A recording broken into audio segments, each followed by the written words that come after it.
IPL 2026 season వేలం ముగిసింది. వచ్చే సీజన్ ప్రిపరేషన్స్ కూడా అన్ని టీమ్స్ రెడీ చేసుకుంటున్నాయి. ఈ క్రమంలోనే ఢిల్లీ క్యాపిటల్స్ కెప్టెన్కు సంబంధించిన బిగ్ అప్డేట్ అయితే వస్తుంది. అదేంటో చూసే ప్రయత్నం చేద్దాం. ఐపీఎల్కు సంబంధించిన ఇంట్రెస్టింగ్ అప్డేట్స్ కోసం మన ఛానల్ని సబ్స్క్రైబ్ చేసుకొని పక్కనున్న బెల్ బటన్ క్లిక్ చేయండి ఫ్రెండ్స్. లాస్ట్ సీజన్లో ఢిల్లీ క్యాపిటల్స్ 15 పాయింట్లతో 5వ స్థానంలో నిలిచినప్పటికీ ప్లే ఆఫ్స్కి అయితే క్వాలిఫై కాలేకపోయింది. గత ఏడాది టీంలోకి వచ్చిన కేఎల్ రాహుల్కు కెప్టెన్సీ ఇస్తారని అందరూ అనుకున్నప్పటికీ టీంలో సీనియర్గా ఉన్న అక్షర్ పటేల్కి కెప్టెన్సీ బాధ్యతలు ఎత్తిచ్చారు. అయితే వచ్చే సీజన్ కోసం మాత్రం ఢిల్లీ క్యాపిటల్స్ కెప్టెన్గా అక్షర్ పటేల్ను కంటిన్యూ చేసే అవకాశాలు కనిపించట్లేదు. అక్షర్ స్థానంలో కేఎల్ రాహుల్కి కెప్టెన్సీ ఇవ్వబోతున్నట్లు న్యూస్ 24 ఆర్టికల్ అయితే రాసింది.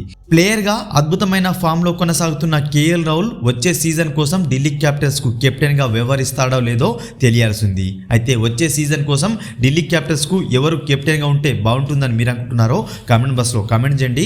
మరొక ఇంట్రెస్టింగ్ ఐపీఎల్ అప్డేట్తో మీ ముందుంటాను ఫ్రెండ్స్.